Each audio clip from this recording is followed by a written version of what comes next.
Rosetta is a space mission on its way to observe comet Churyumov Gerasimenko, and we're going to be studying that comet as it goes around the sun in its comet's journey. Our study of this comet will help to inform us about our biggest mysteries. Where did this comet form? And what can this comet tell us about how our solar system formed? The Rosetta mission will help us put the origins of the solar system into a galactic context. We're interested in how we turn the gas and dust that was the early solar system into the solar system we see today.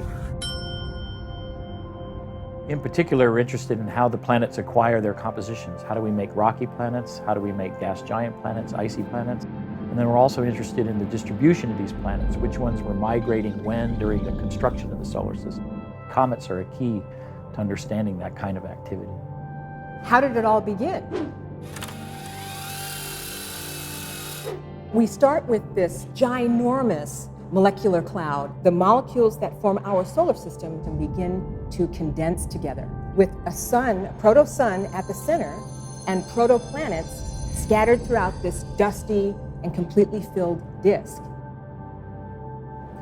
And right at this time, we start to ask ourselves, were new chemicals introduced into our solar system at that early formative stage? We think it has something to do with massive stars that are the sister stars to the sun, which throw out these giant winds, and in these winds are these radioactive elements. And it's these radioactive isotopes that tell us something about the birth environment of the sun because of this connection with our sister stars.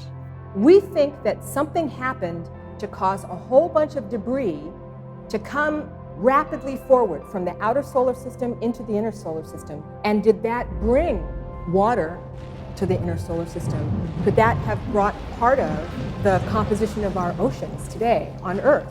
We need to know where that water came from to understand whether or not there's Earths elsewhere in the galaxy. We have a lot of questions about, did we have planets moving around in the outer solar system? It's possible that Uranus and Neptune actually swapped positions and excited dynamically the Kuiper belt. Was that the event that caused a huge amount of scattering that came forward and hit the inner solar system? A second idea is perhaps Jupiter might have migrated all the way forward and then turned around and gone back out again to where it is now. And it's exciting to think about the fact that the planets that we all learn in grade school, where they are, all line up, not because that's where they formed, but that's where they rested after a sort of violent beginning. Rosetta will help us to either validate or refute some of these theories. This is a window into our roots, literally how we get from stardust to people. You get there through the solar system formation mechanisms. To me, the reason to understand the origins of the solar system is to know whether or not we're normal, whether or not our solar system is a common phenomenon in the galaxy. Are we alone in the universe, or can we expect life can be found anywhere?